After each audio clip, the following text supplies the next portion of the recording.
Morning, North Dakota. Welcome, everybody. Thank you for being those that are here from the media in person. Thanks for everybody who's tuning in today. We've got a great set of presenters for today's program, including Kirby Kruger, who's the director of the North Dakota Department of Health Division of Disease Control, Molly Hall, who you've heard from before, who's doing the great work as the head of our immunization program manager, and she'll have some guests that she's going to introduce. Remotely, we're going to have Dr. Josh Wynn, who's our state of North Dakota chief health strategist, as a role during COVID. He's also the dean of the UND School of Medicine and Health Sciences, and then Dr. Joan Connell, field medical officer from the North Dakota Department of Health. By and large today, we've got a lot of really good news, and this is good news that should be celebrated by all North Dakotans because it's the work that you've been doing, the individual responsibility you've shown, the actions you've taken to slow the spread that are showing up in our numbers and giving us encouragement.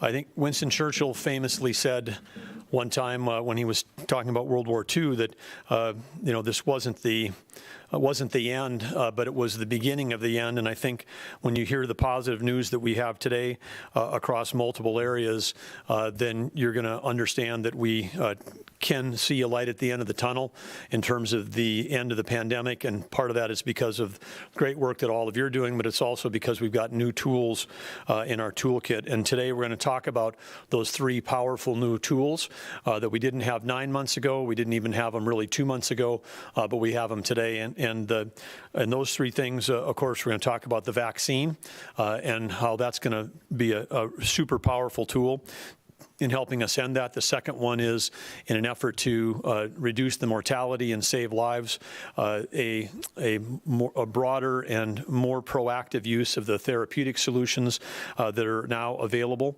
to help us save lives of those people that do become infected. And then the last thing to help us break the transmission chain is to more broadly use the Binax Now, or the rapid testing, in a way to not only help us get through the holiday season, but to help us get our kids back in school and keep our businesses open and running. And so we've got some very positive things happening. For us to kick off this morning, I want to start talking about some of the broadly some of these things that we're seeing. And of course, one of them, which you've received news this week, was and a lot of attention, as it should, because it was a historic week where with the newly arrived COVID-19 vaccine from Pfizer being the first, and Moderna on its way, expected to be here shortly as a second vaccine. But as you've read here, that healthcare workers from Stanford and CHI were among the first to receive the vaccine in Bismarck. Today we've got 2 individuals that are going to be ready to receive their first doses of a 2-dose vaccine, and Molly Hall will provide an update on vaccine distribution, prioritization, and supply. And when we talk about the expanded use of the low-cost, rapid, and highly effective at identifying people who are infectious, the Binax Now tests, these are great because they give you a positive when someone's got a high viral load. We can identify people who are asymptomatic and pull them out of the transmission chain, and this is a way, low-cost, highly effective, quick way to break that transmission chain. And we have Dr. Josh Wynn will be giving the update on that. And then the third is this all of the exciting new therapeutics, which truly can be not only life-saving, but they have are demonstrating to have the potential to significantly reduce the need for hospitalization. So if you can reduce hospitalizations, that's great news for anyone who does not have COVID, but might be needing the highest level of medical care for stroke or heart attack or cancer or trauma, because again, we're managing our healthcare capacity for all all disease tracks, not just for COVID. But Dr. Joan Connell will talk about that. And again, none of these tools, which are all three of these tools are super exciting, but it does not reduce the need for us to continue to be vigilant in terms of physically distancing, wearing masks, washing our hands, avoiding large gatherings, particularly as the holidays coming up, because transmission can occur in your home, around the dining room table, with family members as easily as it can at some other place like work or in public. But there's two things that we know now that the virus doesn't like. The virus does not like ventilation. And we know from all the studies that there's less transmission when people are doing the same thing, say dining outside versus dining inside. But we're in a position in North Dakota where some of our outdoor activities are perhaps more limited, but still encourage people to think about avoiding places with poor ventilation and doing whatever you can to increase the ventilation where you are. The second thing, the virus cannot survive in places where there's distance between humans, so it doesn't like distance. So again, as you head into the holidays, be aware and be alert that at places that have got large crowds of people unmasked in poorly ventilated locations, that should set an alarm for you that that's an area where there's much more likely to be transmission. And if you're in some place where you've got great ventilation and distance, you're likely quite safe. So this is, the safety factors vary, but you as an individual can make the choices of how you want to spend your holidays to make sure that you're protecting yourself, your family, your family members, those that are vulnerable, our healthcare workers and others in the community. But as you can see, we've got a full agenda today, but let's jump right into the numbers. In the past 7 days, it's fun to report a low number in terms of new cases. It's still high compared to where we were, of course, in the earlier parts of the pandemic, but it's nice to be on the downside of the slope. 2,605 new cases, but 4,020 newly recovered. And so that our active cases continue to drop. They dropped 108 from yesterday, but they dropped significantly over the past week, and significantly from our peak in mid-November.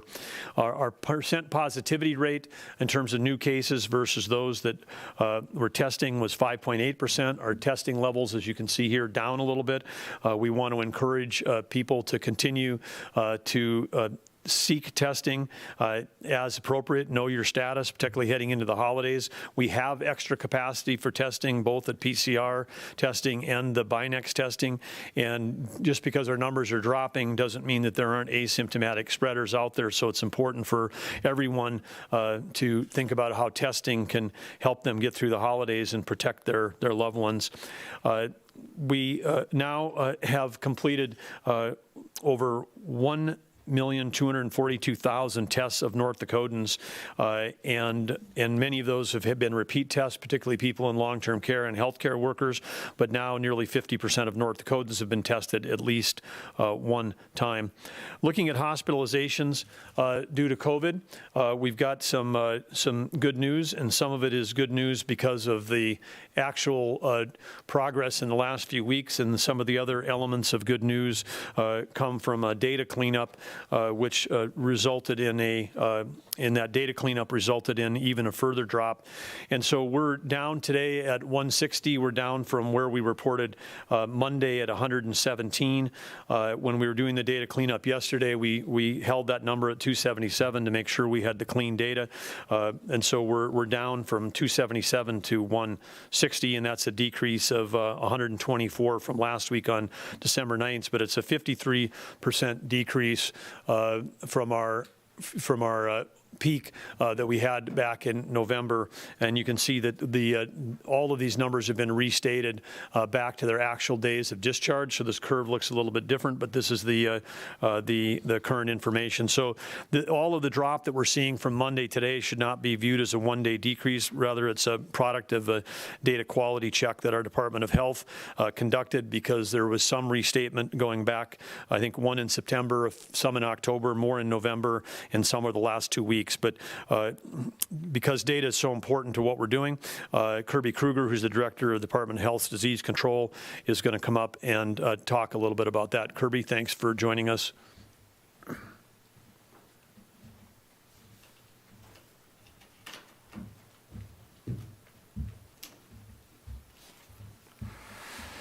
Thank you, Governor Burgum. As the governor mentioned today, the Department of Health is reporting a net decrease of hospitalizations of 117 individuals compared to our last report that was on our website.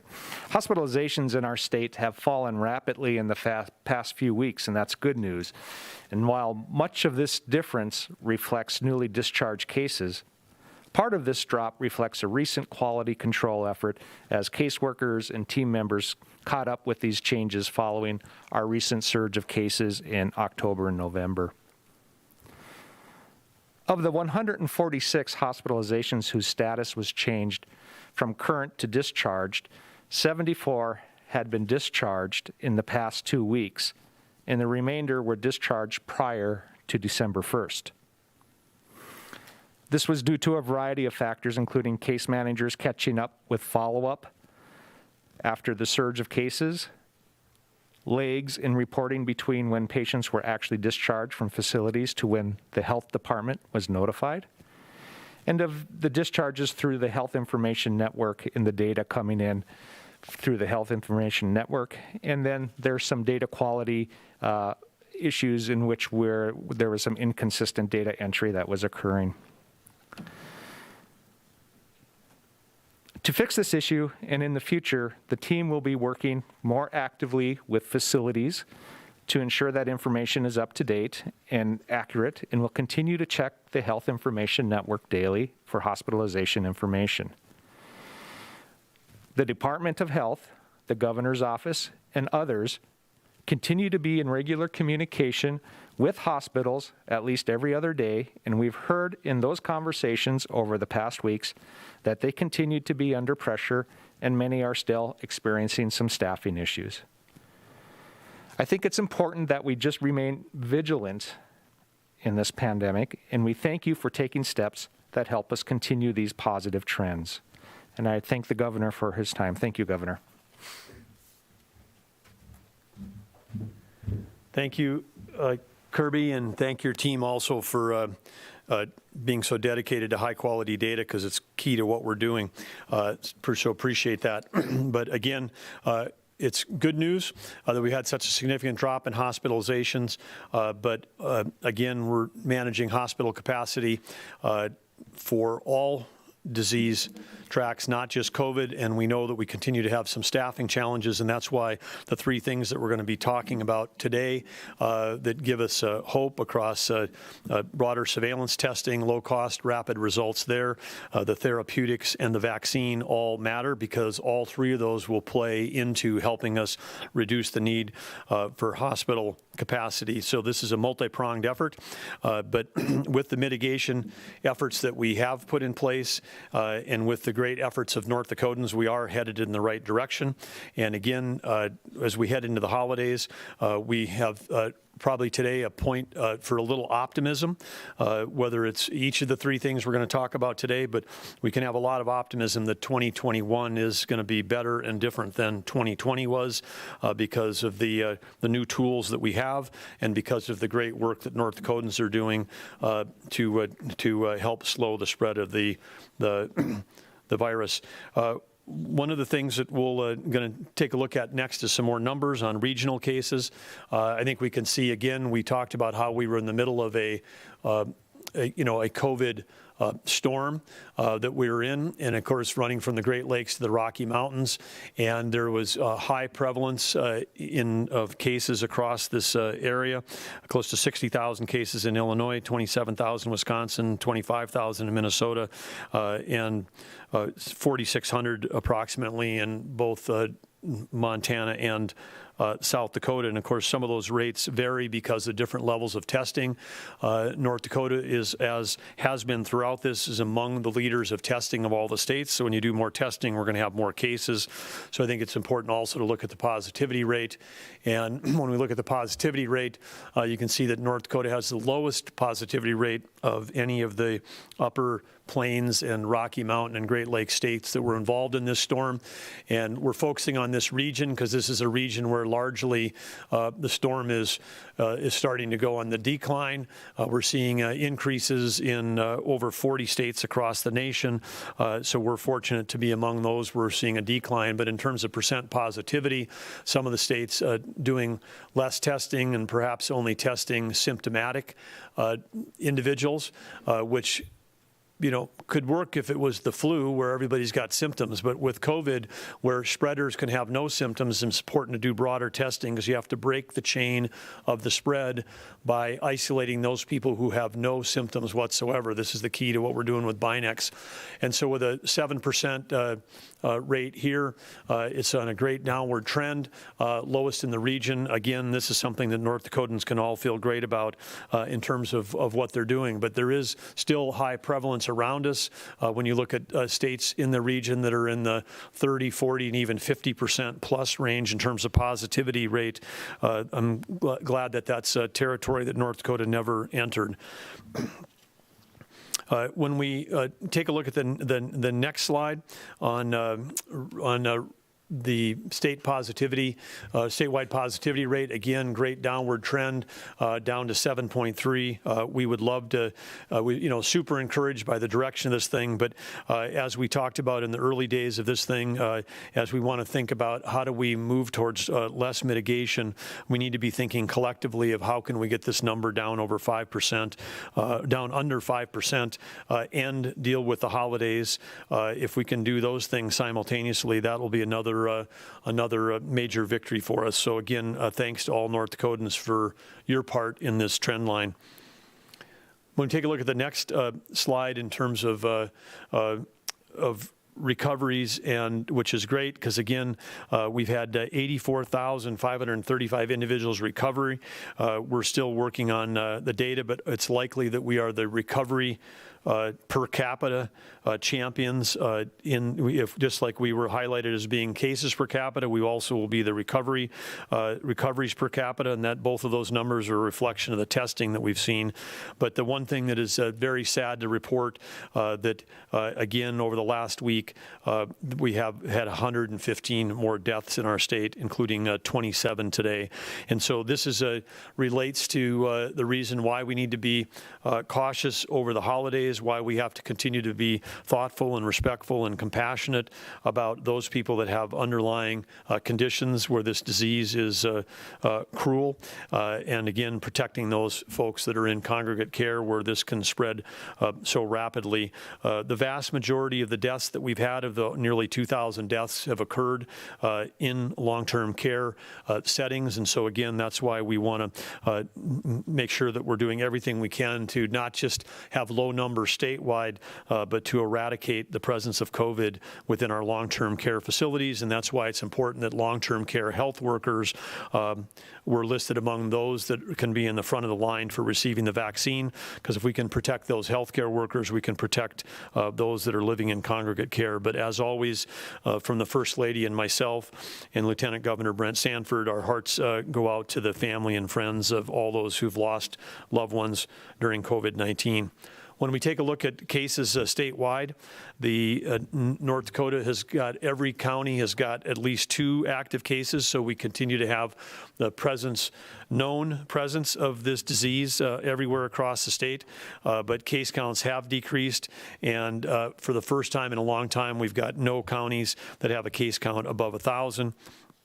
We still tend to see, more cases in our more populous counties. Cass and Burley are among the largest, and Burley and Morton, together as sort of one metro area, represent an area where we still have a lot of active cases. But other counties that are still above 100 include Grand Forks with 223, Ward with 193, Stutzman with 122, Williams with 119, and Stark with 109, and Richland at 100.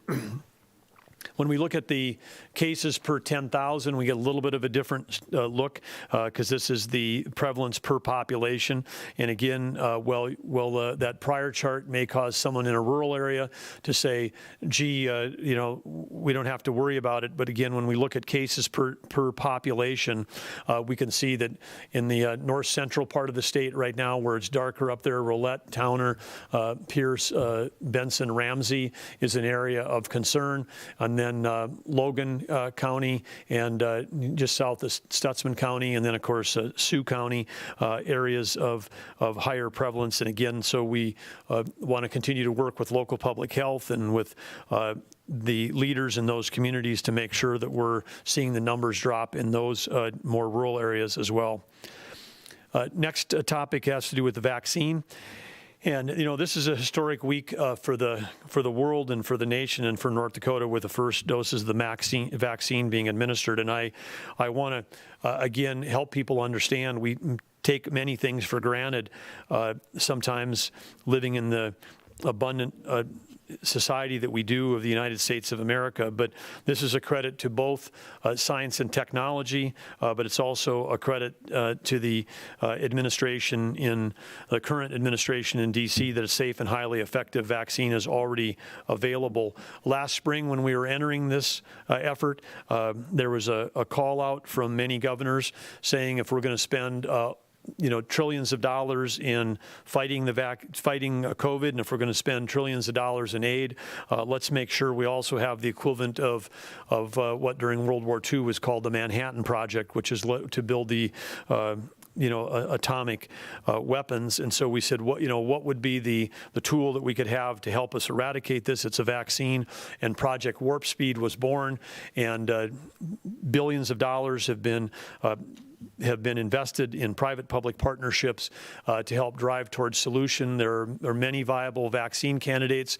The reason why the speed can occur is in part because of the genome sequencing work that's been done and advances in just basic science in the last 20 years allowed people to very quickly come up with an effective target which to build the vaccine.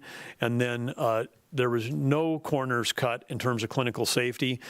We had a call last Saturday with the FDA leaders and all the governors. They went through, I'm probably the fourth or fifth presentation I've had in the last 2 months, highlighting the fact that there was absolutely no changes on clinical safety. In fact, the size of the clinical human trials for these vaccines was in some cases 2 to 3 times larger than before. Typically, it might be 10,000 people in a study. This was 30,000 plus. And so there have been, again, absolutely no shortcuts relative to clinical safety. Well, how do you get something out faster? You cut all the bureaucratic red tape that doesn't have anything to do with clinical safety.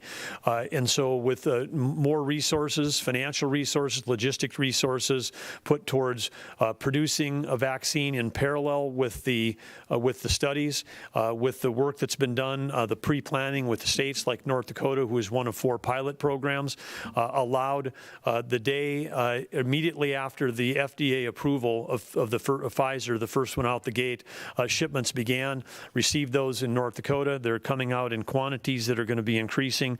And so again, the work that's been done on the de-risking the financial risk and improving the logistics is where the time shortages come from. Why is this important?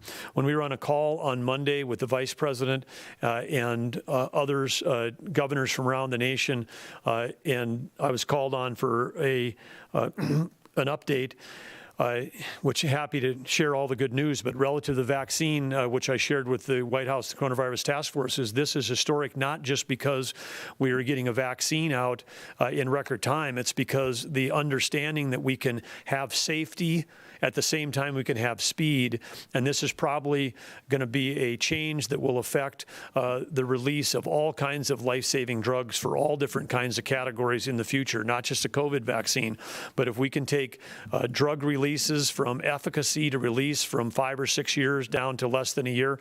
Think of the impact that's going to have on citizens and the world, because that truly will be life-saving. So I think that some of the process changes are going to be as important in the long run as the fact that we've got this life-saving vaccine right now.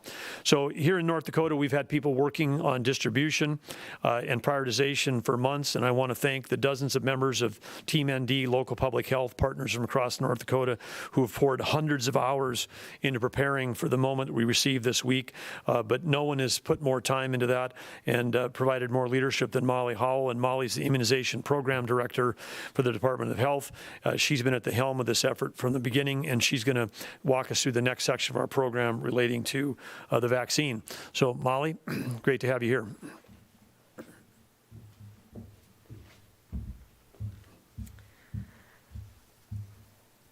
Thank you, Governor Burgum, and I am so excited to be here, especially this week, because we have COVID vaccine in North Dakota.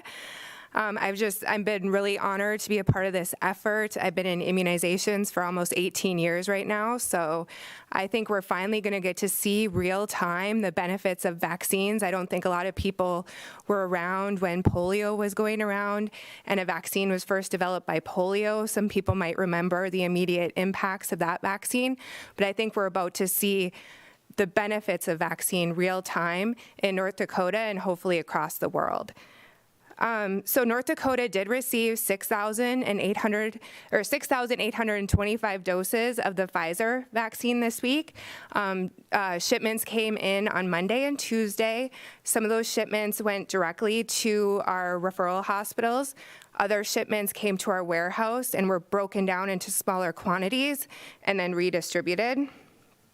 As of last night, 831 doses have been administered in North Dakota. And I do want to mention that the FDA did approve or authorize this vaccine late Friday night, and it was authorized for individuals 16 and older. And so previously we had thought it would just be 18 and older, but clinical trials did include 16 and 17-year-olds. So with parental consent, 16 and 17-year-olds can also be vaccinated when their priority group is up. And then over the weekend, the Federal Advisory Committee on Immunization Practices met and made recommendations around the use of the Pfizer COVID vaccine in the United States. And I just want to highlight some of the recommendations because they addressed a lot of the questions that people have had around COVID-19 vaccine. And so there are certain people who should not receive COVID-19 vaccine. If you have a history of a severe allergic reaction, anaphylaxis to a previous vaccine or injectable therapy, then you should not be vaccinated for COVID-19. And that is the only group who should absolutely permanently be contraindicated to receiving COVID-19 vaccines. We get this question probably most often: should people who have previously had COVID disease be vaccinated? And ACIP's recommendation is yes. People who previously had COVID disease should be vaccinated. However, vaccination can be delayed 90 days from your onset, and that's because the likelihood of reinfection is less within that 90-day time period, but there is a potential for reinfection after 90 days. And so there isn't a minimum interval between disease and vaccination, but it can be delayed for 90 days if people want to do that or if facilities want to make priority recommendations based on that information. The other recommendation was made that pregnant and breastfeeding women may be vaccinated. That was a group that we were unsure about if pregnant women should be vaccinated. And ACIP is stating that pregnant women may be vaccinated. Those women are at high risk for serious complications due to COVID disease and should consider vaccination based on their risk of disease and weigh that risk of disease with the risk of a potential side effect from the vaccine. And they're encouraged to speak with their healthcare provider if they have questions on COVID vaccination. So that's what I have to talk about on Pfizer's vaccine, and so that's the only vaccine that we currently have in North Dakota. But tomorrow, FDA's advisory committee, the Vaccine and Related Biological Products Advisory Committee, is meeting to discuss the Moderna vaccine. Yesterday, FDA released their clinical trial data, and again, very positive, very exciting, almost 95% efficacy for the Moderna vaccine as well, a positive safety profile. And just as a reminder, the Moderna vaccine comes in 100-dose increments as opposed to the 975 that comes with the Pfizer vaccine. And this vaccine requires normal frozen temperatures, not ultra cold, and has 30 days of refrigerator stability. North Dakota has already placed our order for the Moderna vaccine. We've ordered 13,200 doses of Moderna vaccine in anticipation of the FDA authorization.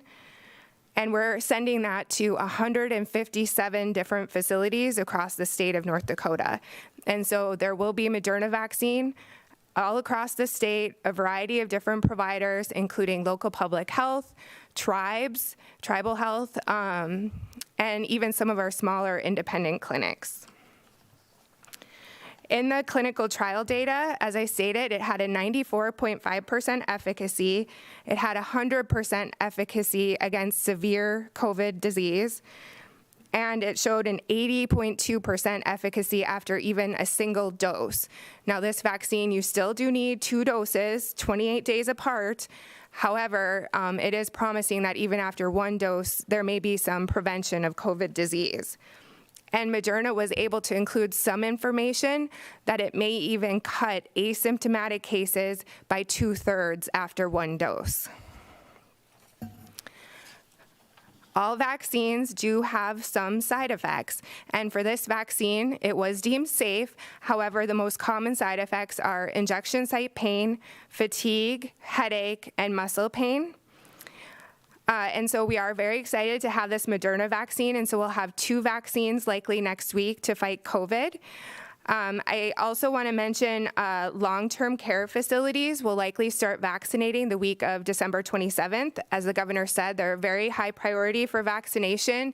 We want to get all residents and staff vaccinated as soon as possible, so that will likely occur the 27th. In terms of priority groups for vaccination, I was hoping I could come today and tell you subsequent priority groups beyond Phase 1A, which is healthcare workers and long-term care residents, but the ACIP did not discuss that last weekend, and they are discussing it this Saturday, or no, the 20th. On the 20th, they'll be discussing subsequent priority groups for COVID vaccination, and so at this time, we still only officially have Phase 1A for priority groups. And then I just wanted to remind everyone that even after vaccinated, you still do need to take appropriate precautions, including wearing face coverings, social distancing, and if you're exposed, quarantining. And we hope in the future that eventually we'll be able to say you can take your mask off. We don't yet know that yet, but vaccination is likely the only path towards ever getting to the point where we can be done with some of the social mitigation measures. And then I just encourage people to go to our website and our social media pages for more information. So now I get to introduce some individuals who get to get vaccinated today, and I'm super jealous. I will get vaccinated as soon as my turn is up, which is not right now because I'm not a frontline healthcare worker or a long-term care resident. But I will get vaccinated as soon as I can. So I guess I'm happy to watch you, but I am kind of jealous that you get to get vaccinated today. But I'm going to introduce Elena Gergen. She's going to provide some comments and then be vaccinated. Elena is the Director of Nursing for Miller Point in Mandan. And while she's coming up here, I just want to thank CHI for bringing vaccine today and doing the vaccinations. This is Jordan. She'll be giving Elena her vaccine today. And when she does vaccinate, I want to point out, you're going to see she's not wearing gloves. And I saw there's been a lot of social media, why aren't people wearing gloves? That's not a recommendation. OSHA, CDC do not recommend the use of gloves, and we want to save gloves for other healthcare workers that need them. So that is why Jordan will not be wearing gloves today. So, Elena? Molly, you want to expand on that? don't need gloves because there's no live virus? Yes. So gloves are not needed because well, first it's passed through the respiratory route. It can also be passed through fomites, but not on your arm. But gloves are not needed because there's no exposure, there's no blood that's going to be coming out when she gets vaccinated, so there's no risk there. And she will be sanitizing her hands before and after giving the vaccination. So, Elena?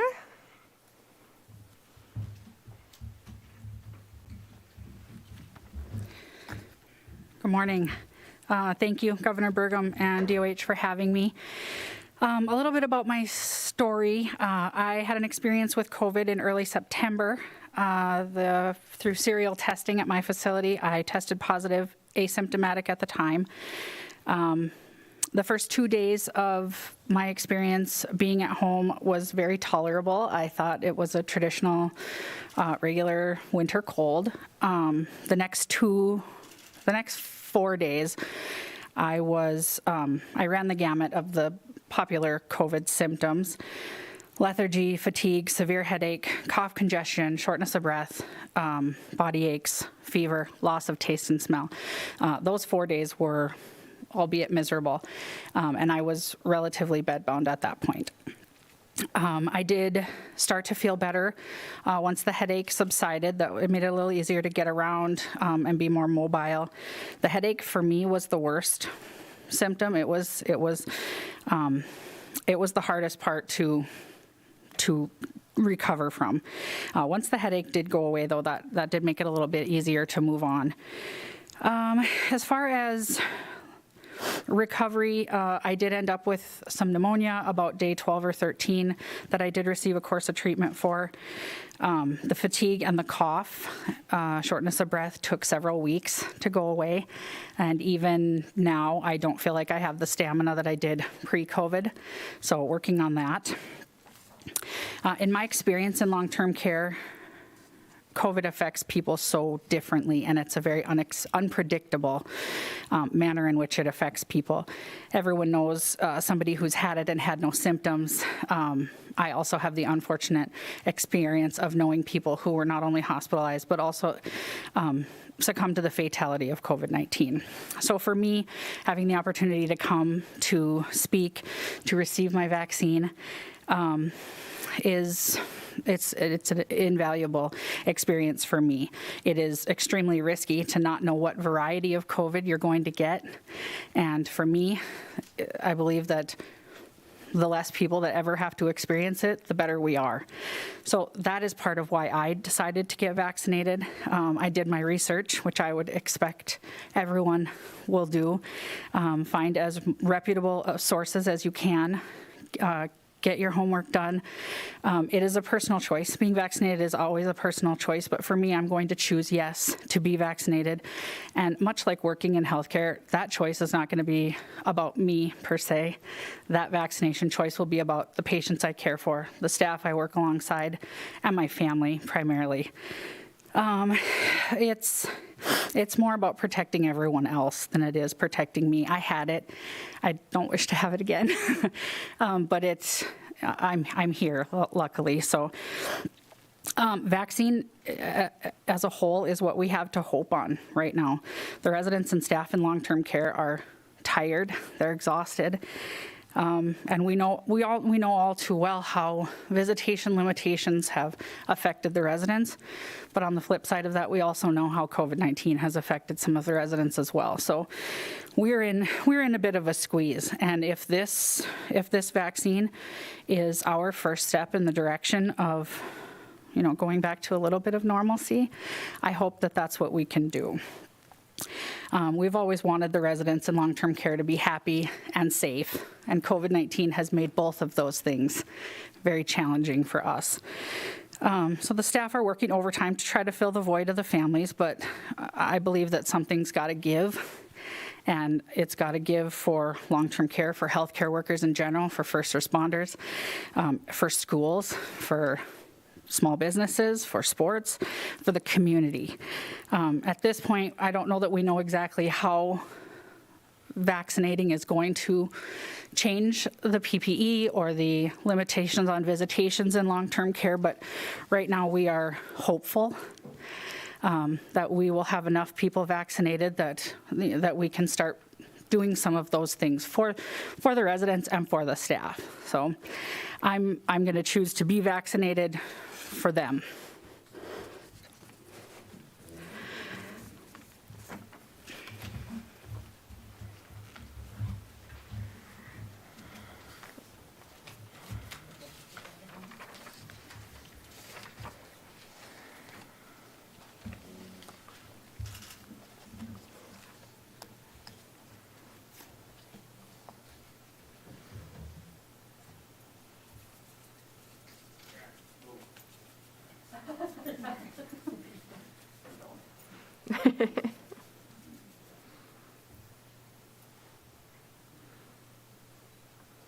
We went through all her questions and everything prior to this, so we are good to go here.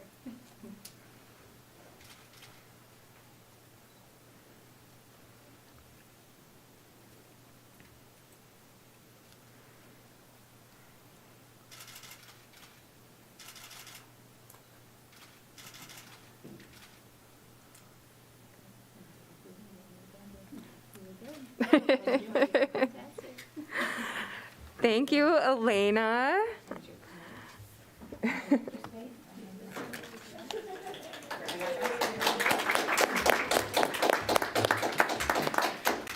And I just want to thank Elena for everything she's doing in long-term care to protect her patients and all of her work, and all of the long-term care workers that have been working extra hard this year. So thank you. Next up, I'd like to invite Dr.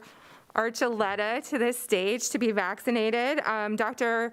Laura Archuletta is a family physician at CHI St. Alexius, and she's also medical staff president, and she's going to talk about why she's getting vaccinated, and then we'll have an opportunity to see her get vaccinated.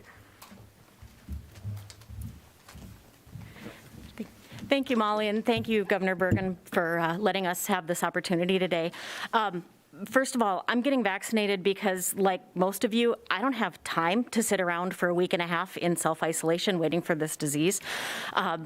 I know statistically that if I were to get it, I'm probably going to be one of the less strongly affected ones, but I can't guarantee that my family and friends would be the same.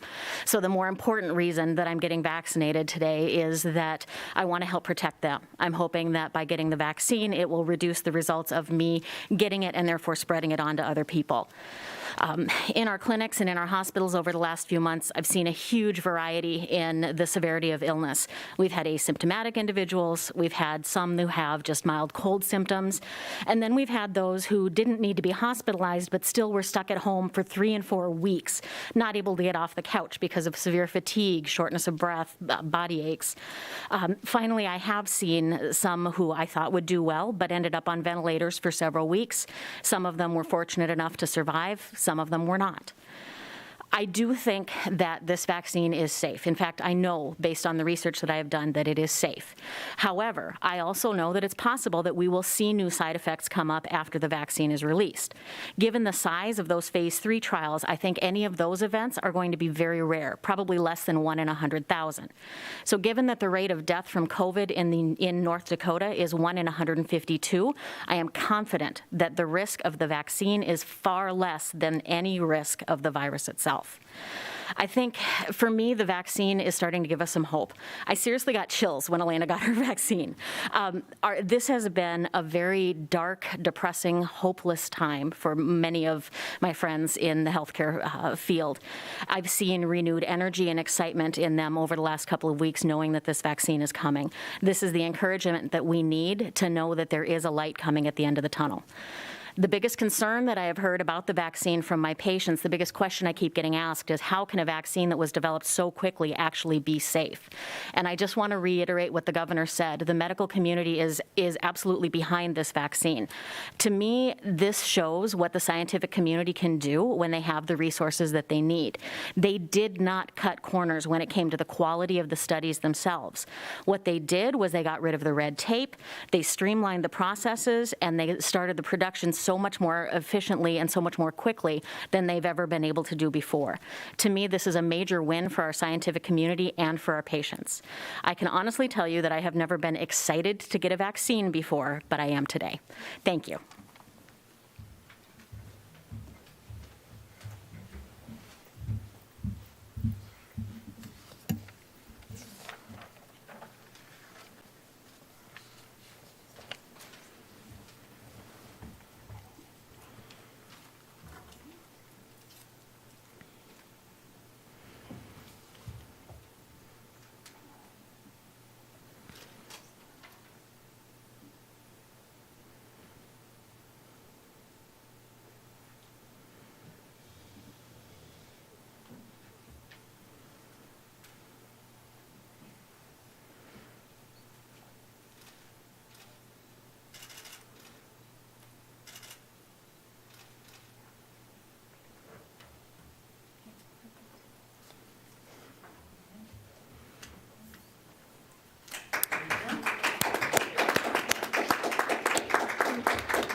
And just thank you to Dr. Archuletta, thank you to CHI St. Alexius Jordan for being here today to administer the vaccine, and thank you to all of our medical providers who are soon going to be very busy giving lots and lots of vaccinations, hopefully. So thank you.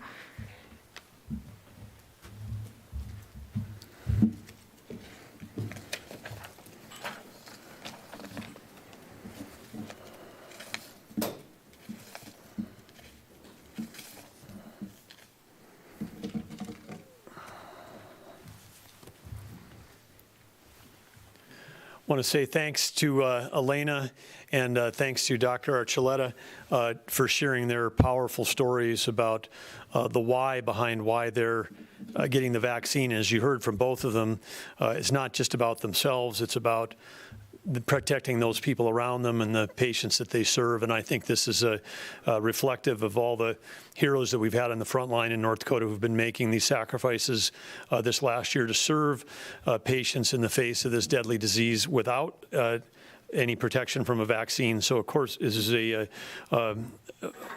point of celebration and optimism for everybody in the healthcare community. Molly, I want to thank you for all your work and your leadership. I want to thank Dr. Archuletta and Elena for sharing their story, but I also want to challenge everybody in North Dakota, and particularly those that are working in healthcare directly with COVID patients and those that work in long-term care. You saw the numbers. It's exciting that we've received over 6,800 doses of Pfizer, and it's exciting that we've got hundreds of those already administered. What would be more exciting if we just stood here today and say we've received 6,800 doses and we've given 6,800 vaccines. And so I want to again encourage everybody who's involved in this process. It's not victory for us to receive the vaccine in North Dakota. It's only success in breaking the chain of transmission and protecting our most vulnerable when we actually can deliver it. And as you heard from Molly, well, both of these, Pfizer and Moderna, both have require 2 doses over a period of time. There is substantial protection that afforded from the first vaccine. So us rapidly getting those first doses out to individuals, that'll take pressure off us 3 and 4 weeks from now when even more is arriving and we're trying to deal with first-time doses and second-time doses. So logistically, it's, there's a saying in Olympic sailing, which says you never have to recover from a good start. And we have an opportunity to get off to a great start in the coming weeks. So again, I want to thank everybody, including today, CHI St. Alexius, who was here helping today, but everybody who's helping get the vaccine delivered to individuals is doing a great service.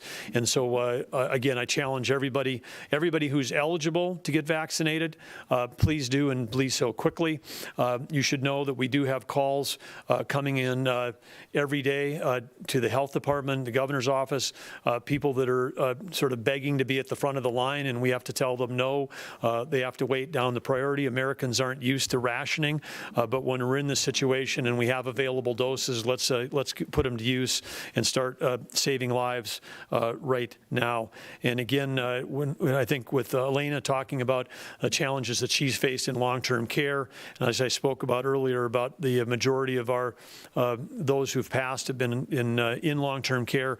It's more important than ever that we get vaccinations completed among both residents and staff in long-term care, because that is the path towards taking care of both their health and their happiness and reopening visitation. So we have path forward here with that. And one other way that we can have a path forward is through rapid testing, people knowing their status, and this can help on everything from keeping essential workers working, keeping kids in school, and it can help us even with long-term care visitation. And so we have to use all of our tools. On November 22nd, we announced a pilot project to roll out Binax Now rapid tests for teachers, staff, and administrators in 3 school districts. That was right before Thanksgiving. We now have over 30 schools that are signing up to take advantage of this, as well as many private sector businesses. There was one that was featured yesterday in the Bismarck Tribune, where businesses have been reaching out to take advantage of this to test their essential workers. And again, we're continue to work. I would ask people to stay posted because there'll be announcements coming in the coming days as we head into the weekend and the holiday season here to try to make Binax Now rapid testing for free available at locations that even help consumers as they may be thinking about going about their preparations for Christmas. So think of these as us trying to even set up more retail type locations. But one of the most exciting uptakes for the tests that we have on hand is being planned at the University of North Dakota. And here electronically, we're going to tie into Dr. Josh Wynn, who's the Dean of the UND Medical School and Health Sciences and our state's chief health strategist, been a key player advising the health department and our office.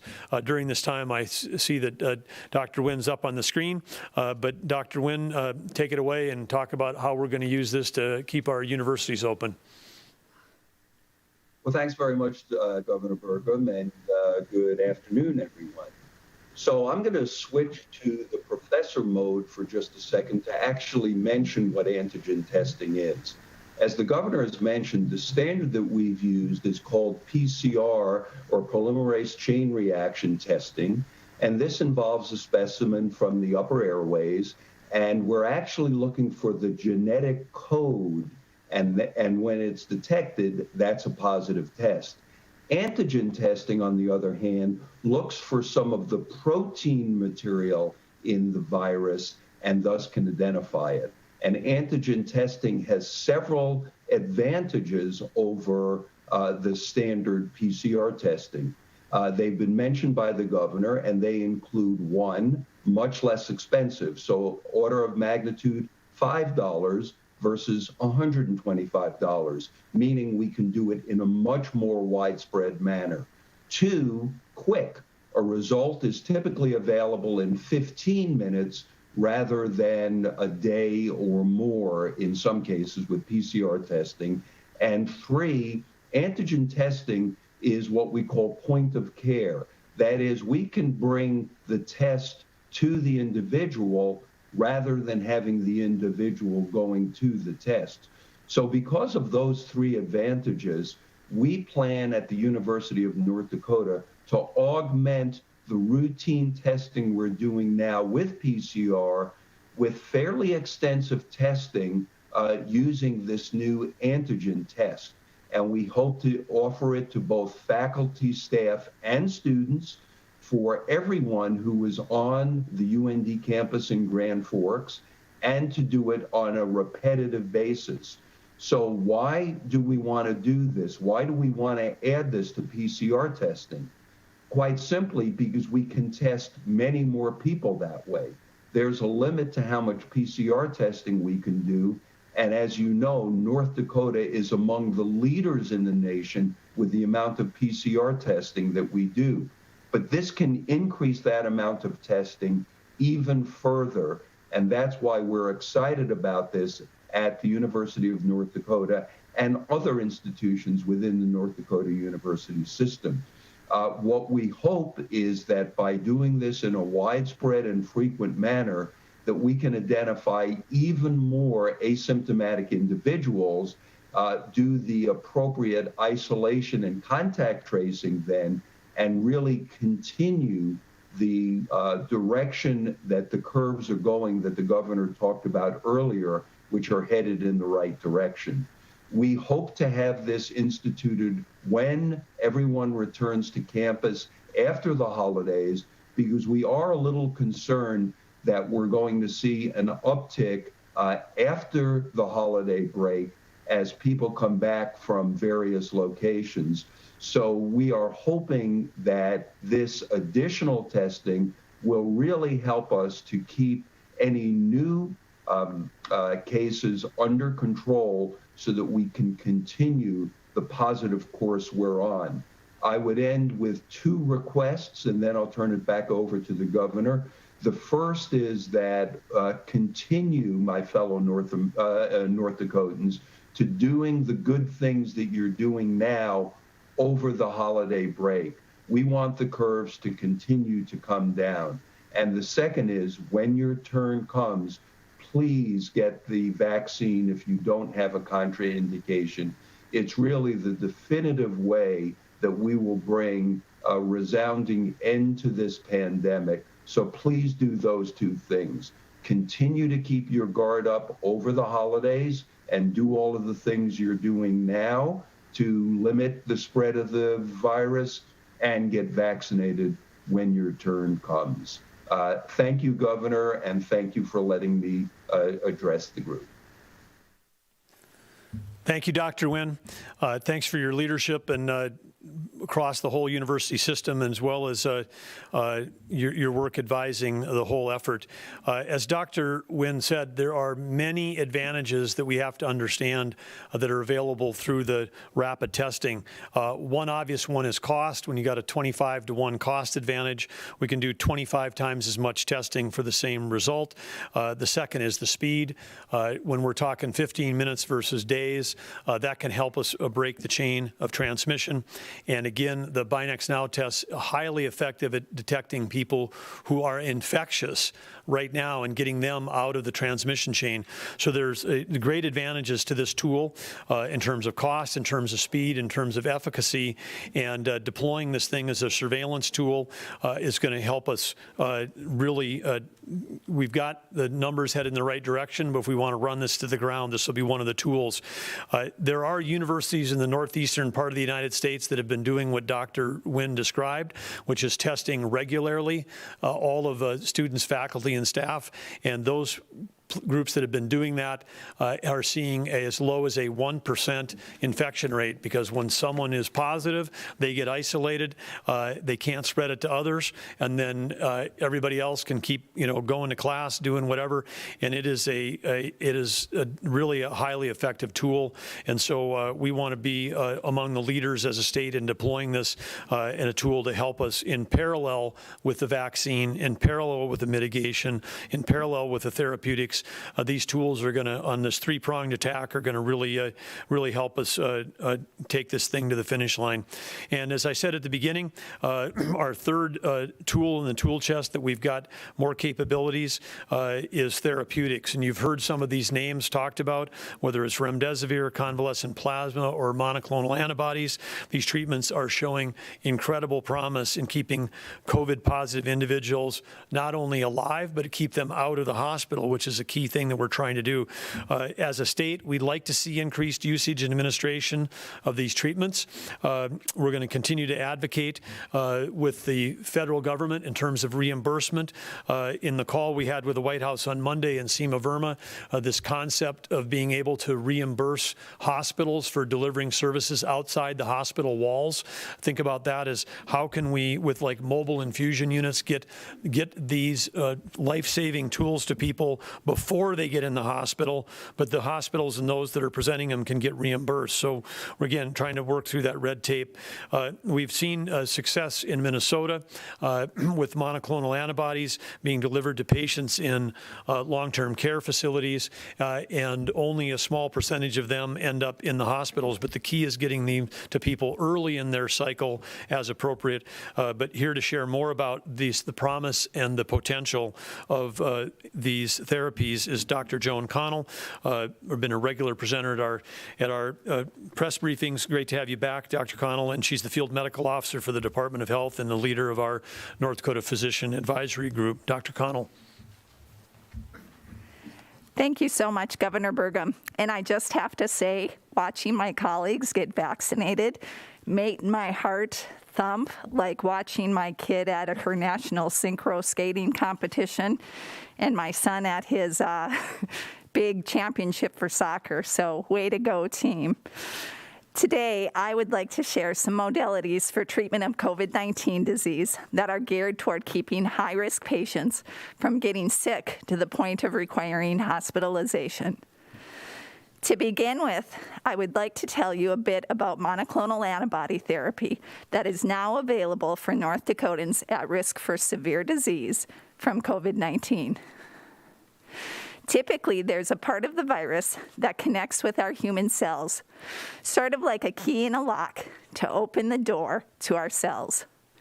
Monoclonal antibodies work by binding to that key part of the virus so that the key can't ever reach the lock on the cell. This prevents entry of the viral RNA into the cell, which then stops the replication of the virus within your own body. This medication is reserved for high-risk patients who have just recently developed symptoms of COVID-19 and/or for those high-risk patients who tested positive and have not yet developed symptoms, again with the goal of preventing serious disease. Currently, the FDA has made the monoclonal antibody therapies bamlanivimab and Regeneron available for recently diagnosed outpatients at high risk for developing severe COVID-19. While monoclonal antibody therapy is authorized for outpatient use, medications that have been reserved for patients hospitalized with COVID may also work in conjunction with monoclonal antibody therapy to reduce risk for severe COVID disease. As you know, the antiviral medication remdesivir and convalescent plasma have been mainstays of therapy for our hospitalized patients. Like monoclonal antibody therapy just discussed, remdesivir works to end the replication process of the virus, but in a different way. Convalescent plasma works by providing the antibodies that someone before you made to fight their own COVID-19 infection, to assist your immune system in fighting your infection. Given how each of these treatments works to stop replication of the virus, it makes sense to provide these treatments to high-risk patients very early in their infectious process, before virus has had time to set up shop in the body and cause damage. Currently, the FDA has authorized the use of remdesivir and convalescent plasma in hospitalized patients only. Given the potential benefits of providing these treatments to patients shortly after diagnosis, we are very appreciative to the governor for working closely with our federal partners to make these treatments available to our North Dakotans at high risk for severe disease from COVID. In anticipation of this authorization, we're also working closely with our state physician and healthcare facility partners to make sure protocols for outpatient use of these treatments can be put into place upon approval for outpatient use. We'll keep you posted on that process. Additionally, I want to remind you that dexamethasone, a prescription medication that has been available for decades, has been shown to be very effective in reducing the severity of COVID-19 disease. Finally, I would also like to inform you about the availability of outpatient monitoring programs in some of our communities that have been put into place to make it possible to safely discharge patients home from the hospital sooner, while still being able to make sure they're recovering safely at home, as well as to monitor high-risk patients at the time of diagnosis to make sure they're safe out of the hospital. So, how does one access these therapies and programs? The North Dakota Department of Health encourages those testing positive for COVID-19 to talk with their primary care providers about their risk for serious disease from COVID-19, as well as whether they might be candidates for any of these therapies or monitoring programs that we discussed. If you have a family member who resides in a long-term care facility, make sure they have considered the options for treatment in and out of the hospital and have a plan in place with their long-term care facility and their healthcare provider. And remember, utilization of all of these treatments will be much less necessary if we continue to practice the common sense mitigation strategies of good hygiene, mask use, and social distancing. I want to personally thank the governor for those making that more possible and making it have a bigger uptake. And I want to thank you for your time in allowing me to share this information with you.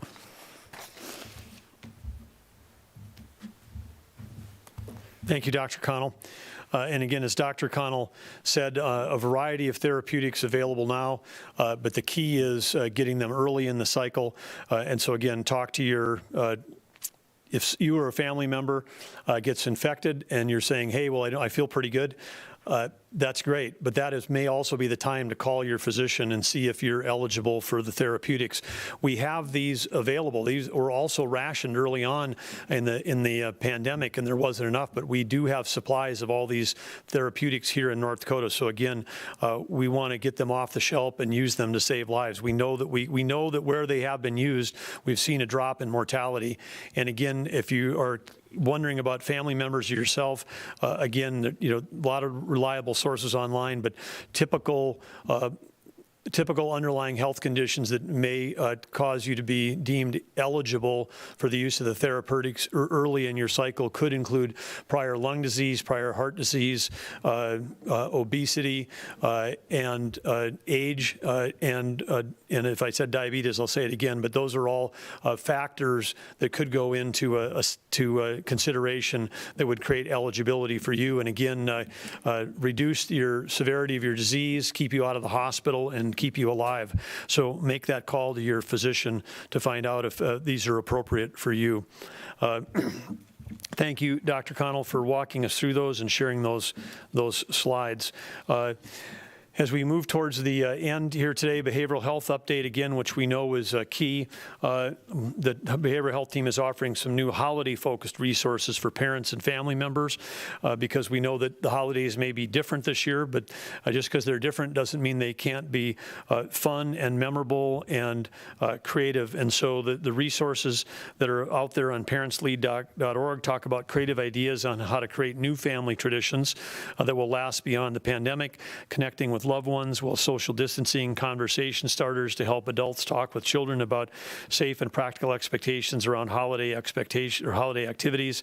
And then a 30-day calendar is also available with ideas and activities that a family can do together across the holidays. So again, the more information out at parentslead.org, and throughout December, holiday parenting information will be shared both on Parents Lead and on the Department of Health social media channels. In closing with our gratitude quota today, one of the most watched individuals on TEDx, Brene Brown, who's an American professor and author, made the statement that said, "We are a nation hungry for more joy." And we're hungry for more joy because we're starving from a lack of gratitude.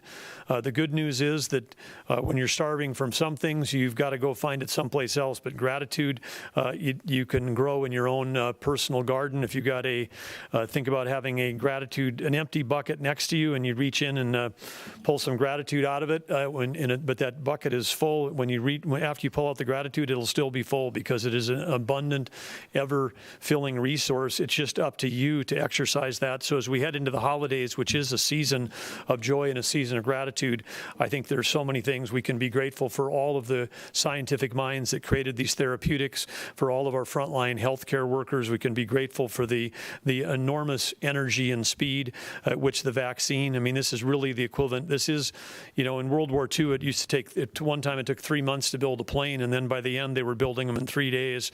Our nation can do incredible things. We've shown that here with the vaccine. And so again, that's something we can be grateful for. And again, for the innovation that went into a rapid test that is being provided to the state of North Dakota for free by the federal government is something we should all, it takes 15 minutes of your time to know your status. And with that, you might be able to, save lives and save livelihoods over the holidays and put us in a position to have an absolutely great start for 2021. So with that, we'll stand for questions. And I would want to remind people that Molly Hall on vaccines, Dr. Connell on therapeutics, Dr. Wynn, I'm sure, is still on the line. All are available to answer questions. I'm going to, usually Jacob's in the back here on the side. This time we're going to start with you, sir. Governor, I'm wondering what communication has been like with the tribes when discussing the vaccine rollout plan. Well, Molly can jump in if needed, but there was an opt-in for the tribes to choose to go either through the Indian Health Service or to work with the state of North Dakota. Two of the tribes chose to work with the state of North Dakota, and that was the Mandan Hidatsa Rikar MHA Nation and Spirit Lake chose to work with North Dakota. Our other three with which we share borders, including Standing Rock Sioux, Turtle Mountain Band of Chippewa, and Sistanoyate, all chose to go through Indian Health Services. So they're receiving allocations through IHS, and then we're working with the tribes on the allocations here. And we're going to continue to reach out to even those that worked through Indian Health System because they're our partners, they're neighbors, they're our North Dakotans to make sure, because if there's any issues there, we know that there's a lot of people that would qualify for the, when we get to the point of vulnerable populations, we're not there yet. The priorities, here that we talked about for frontline healthcare workers and long-term care is first priority, but we're going to continue to collaborate. Molly, anything you want to add to that, or she's giving me a thumbs up? Okay, Jack? The Vaccine Ethics Committee on Monday recommended that older adults, people in congregate living settings, and those with underlying conditions be prioritized in the second phase. When will the state's COVID Unified Command and the governor's office sign off on that? Molly, do you want to come up and talk more broadly about the process and where we are? And maybe first off, since I know you have worked nationally, contributing to national boards, but maybe share with the team what the acronym ACIP is so they all know that for their reports.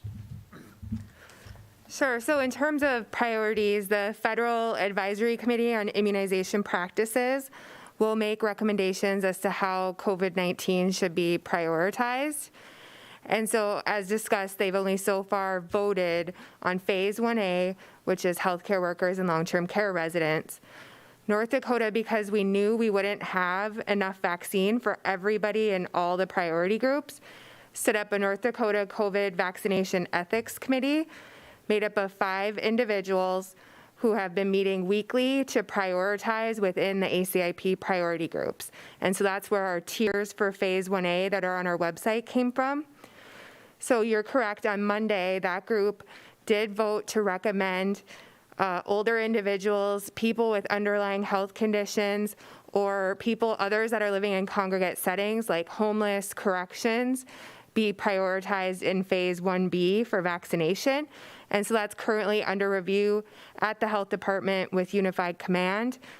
But we do know ACIP on the 20th will likely make their recommendation for who should be in Phase 1B. And so we kind of do want to see, what ACIP is going to recommend and what their data is and their basis for their recommendation. And then we'll have to make a determination as a state, because it is still up to the states. ACIP is just a recommendation. Having said that, in talking about the tribes, I do want to let people know the tribes will have sovereignty to make their own determinations for priorities as well. And so they may decide the tribes might be on a different priority group than the rest of the state is on, and that is completely up to the tribes to make that decision, as long as it's in the spirit of the ACIP recommendations. Okay, Morgan.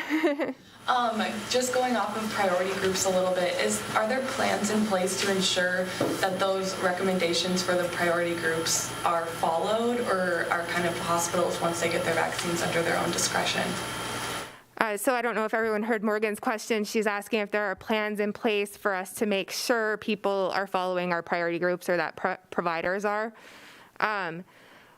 I mean, we will definitely hear, I'm sure, from people if they're going outside of the priority groups, and we will address that. And it could potentially impact subsequent allocations if it's completely, something unethical. But I don't see our providers doing anything like that. They want guidance for priority groups. That's why we have an independent committee that's basing it on ethical decisions. They want some of that guidance. But once it's in providers' hands, it's up to them to prioritize. Also, these aren't black and white. Like, we have 5 tiers for phase 1A. Some providers, depending on uptake, might be in tier 1 and just vaccinating tier 1. Other providers might be vaccinating tiers 1 through 3. And so it is going to vary across the state, and we're going to have to adjust allocations as we go based on uptake in different areas and how many healthcare workers are in different areas and residents. So, Jeremy? Molly, I know you had an estimate last week of about 40,000 doses that would come into the state before the end of the year. I'm wondering, is that number still what we're looking at here, and is there an estimate for when all residents of long-term care will be vaccinated? So the estimates are just that, they're estimates. The only confirmed allocations that we have are the 6,825 Pfizer doses we received this week and the 13,200 Moderna doses that we're anticipating to receive next week if authorized. From this point forward, we will receive weekly allocations. The current plan is that we will not receive our official allocation until Friday, the week before the following week when the vaccine could ship. And so, today's Thursday. Tomorrow, we'll know how many Pfizer doses we'll have for next week, if that makes sense, additional doses. And so we do have rough estimates, and so we're using those for planning purposes, and we are still being told it should be around 40,000 doses, but it's definitely not a firm estimate. In terms of long-term cares had different options for vaccination, and so some could go through the Federal Pharmacy Partnership Program, which is the CVS and Thrifty White program. They will be starting vaccinations on the week of December 27th, and we have been told that they will be able to complete the initial rounds of vaccination of all the long-term cares that signed up within 3 weeks. And then they will go back to those long-term cares a total of 3 times. And so they'll go once, and then they'll go again, if it's Pfizer vaccine, 3 weeks later to give people second doses. And then if people were missed in the first round, they can give them first doses. And then they'll go back one more time to vaccinate in case anyone needs second doses again. Some long-term cares signed up to be vaccinated by local public health, another independent pharmacy, or to vaccinate themselves. They will be allocated vaccine the week of the 27th, and so it's up to them to schedule those clinics and get necessary consents and everything like that. But that should be done fairly quickly as well. Online? Scott Hennon, WZFG KFYR Radio. Do we know how long the vaccine is effective for? That's a good question, and the answer is no. We have at least 2 months of data that the vaccine is very effective after 2 months, or that people have a prolonged immune response for 2 months. That's how much data we have. They're not seeing declines in antibodies after vaccination yet, even at 2 months out, so I think it's promising for long-term immunity, but no, we will not have that data until we're further out from when people in the clinical trial initially received their vaccine. Jack? Is it too early, Molly, to say what form vaccinations will take for the general public? With our testing campaign, it's been drive-in vehicles, and you mentioned the polio vaccine, and back in those days we vaccinated tens of thousands of people a day. Do we know what shape or form or numbers our COVID vaccinations will take? We're planning for COVID vaccinations to look similar to flu vaccine. We want people to be able to be vaccinated wherever they're normally vaccinated and in the most convenient way possible, whether that's going to a pharmacy, going to a clinic, going to a mass vaccination clinic at local public health, or even potentially in your workplace. A lot of workplaces have vaccination clinics. And so I do think that will happen. A lot of it will be dependent on how many doses we have, how much vaccine, which vaccine. You know, the Pfizer, we've talked about the limitations that we've had in the past with the ultra cold chain. But I do think it'll look similar to flu vaccine, and we have calculated out during the last flu season, the highest number of doses that were administered per week in North Dakota was 45,000, about 45,000 doses last year. And so we can at least administer as a state 45,000 doses of COVID vaccine. And that was without like any additional ramping up or any additional teams for vaccination. That was just a normal flu season. 45,000 flu doses in 1 week. Correct, yes. Any other vaccine? We'll beat that. What? We'll beat that. Oh, we're going to beat that, so yeah. Any other questions? I mean, I hope we have that much vaccine that we can do 45,000 doses in a week. That would be amazing. So that might be the rate limiting step. Any other questions? Okay. Thanks, Molly. Next questions? We'll go online and then go to Jeremy. Mike Smith, 660 KUIZ in Williston. Do you have any comment about the rooftop bar in Bismarck staying open past the mandated hour ending? And are you worried of other businesses following suit, especially for New Year's? Don't have any comment on that. I'll leave that to local officials.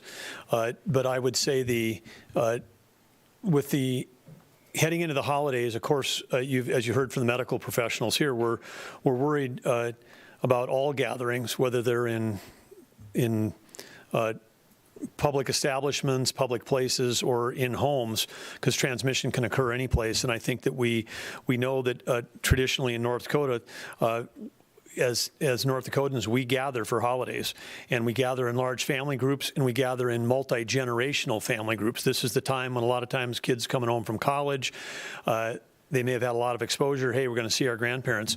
At Thanksgiving, we saw North Dakotans change and take different approaches, and I think that the results of that are shown in the decline that's here. And so as we head into the holidays, again, we want, as you've heard from everyone here, to let's keep the success going that we're having by being smart this Christmas. This isn't a forever thing. This isn't change, for the rest of your life. This is change this Christmas. You just heard here that we could have, by the middle or end of January, we may have the potential to have vaccinated at least the first dose of all long-term care individuals. We've got an opportunity with the surveillance testing to really be able to break the chain of transmission like never before with rapid tests. And we've got, with broader use of the therapeutics, we have a chance to actually bring the mortality rate down of this and free up hospital capacity. So we're at the cusp of, we've got good numbers. We're at the cusp of a breakthrough, and we don't want to go backwards. So this, again, the biggest tool we have until these three new tools take into effect and really gain traction, the vaccine, the rapid testing, the therapeutics, the biggest tool we have is the choices that individuals make. And individuals have made great choices in the last weeks over the holidays, and so over Thanksgiving, and everybody was worried that we're going to have a post-Thanksgiving bump. We didn't. We've gone the other way, and we'd like to see that over the holidays. So again, we would just encourage people, again, really pay attention about the availability of rapid testing in your community. Know your status, particularly if you're going to have, if you're going to see anybody that's been outside of your core group. There's just real value in knowing your status so that you're not unknowingly infecting someone where this could be a very serious or fatal illness for them. So I'd say that. And then again, we did extend some of the orders into January, but the kinds of trend lines we're seeing and if we get uptake on vaccine, we get uptake on therapeutics, we get uptake on the Binax testing. If those things are all gaining traction, that allows us to think perhaps more broadly or sooner about lowering some of the mitigation strategies on businesses. It doesn't change, everybody's individual responsibility, but those things all of these things all go together, because we're managing a multiple set of variables here. And so again, the path towards the path towards us getting, quote, back to normal is people actually taking action as we have been, personal responsibility, and then seeing uptake on the testing, the therapeutics, and the vaccine. If we got vaccine and there's no uptake on it, then we're in for a much longer haul on the mitigation. But if people don't like the mitigation measures, then get in line and get your vaccine, because that's one of the ways. And if you don't like the mitigation measures, then get yourself tested, because if everybody who's positive takes themselves out of the transmission change, that reduces the need for the mitigation. And if everybody's worried about thinks this thing is not something to worry about, listen to the people who've had the disease. And if you're positive and you're vulnerable, get in contact with your physician and get on the therapeutics early and save yourself a hospital visit or even the agony of a fatal outcome. So that's again, North Dakotans can change the path we're on, and they're changing it right now. So individual responsibility is still key to the messaging. Okay, Jeremy. Governor, you mentioned earlier we've seen active cases decline pretty precipitously. We've seen hospitalizations today take a big drop. However, the rate of deaths really hasn't changed that much since November. I'm wondering when you would expect that to come down. Well, we know that hospitalizations follow cases and deaths follow hospitalizations in terms of lagging indicators. So with hospitalizations going down, we all, pray that the deaths will also follow. But the thing that I want to really stress here is that there is life-saving therapeutics that are out there. So if you are vulnerable and elderly and test positive and feel okay, that's the time to call the doctor and say, should I be getting on these therapeutics, one or the other, or combination, because that could save your life. That call could save your life, and it could also definitely save hospitalization. I mean, the dramatic decrease in hospitalization need for people that get on monoclonal antibodies early, there'll be some studies coming out shortly, but it's remarkable. So that's our hope there. So that's still a battlefront that we have, Jeremy, is too many people are dying, and we've got to continue to work to solve that. Okay, one more online, and then this wraps it up. This will be for Dr. Connell. Great, thank you. As Dr. Connell's coming up, we've got a bigger, deeper room here, and I can't tell exactly what sports gear Lane's wearing today, but I do believe there's a bison on it, and even though it may not be the right colors, I'm going to chalk that up that he's not wearing somebody else's logo today. But anyway, thank you. Generic bison. Just. Christopher, PhotoView Valley News Live. Is North Dakota using ivermectin as a therapeutic for COVID-19 patients, or as a prophylactic? If not, why not? So that's interesting. That has come up with our physician advisory group. The infectious disease physicians around the state uniformly feel that unless there are placebo-controlled trials for the treatment agents, they're not going to be incorporating them. And ivermectin does not have placebo-controlled trials. And so I dug into the literature a little further, just because there was one provider particularly who is really a believer. So I guess it depends upon where you go whether ivermectin is being used, because there's one person in the state who I think is a fan. But when I looked at the literature, and this is the difficulty of assessing scientific literature, is it's sort of built on a hierarchy, and that tip of the iceberg is the placebo-controlled randomized trial. And then at the bottom is anecdotal reports or a case report. So a lot of the ivermectin information I found once I went looking for it was from journals that are not peer-reviewed and studies that are that have conclusions that say this looks promising in our small set of patients and merits more study. I wanted to know if you wanted me to read the who's considered a high-risk patient while I'm here, because I do have that whole list. Okay, so have a body mass index greater than or equal to 35. So that's between obesity and morbid obesity. Have chronic kidney disease, have diabetes, immunosuppressive disease, currently receiving immunosuppressive treatment, at least 65 years of age, or at least 55 years of age, and have cardiovascular disease or hypertension or COPD or another chronic respiratory disease. Now, if you're 12 to 17, you could be a candidate as well. If you have a BMI that's at least the 85th percentile for your age and gender based on a CDC growth chart. If you have sickle cell disease, congenital or acquired heart disease, a neurodevelopmental disease like cerebral palsy, a medical-related technologic dependence like a tracheostomy or a gastrostomy or require positive pressure ventilation, if you have asthma, reactive airways, or another chronic respiratory disease that requires a daily control or medication.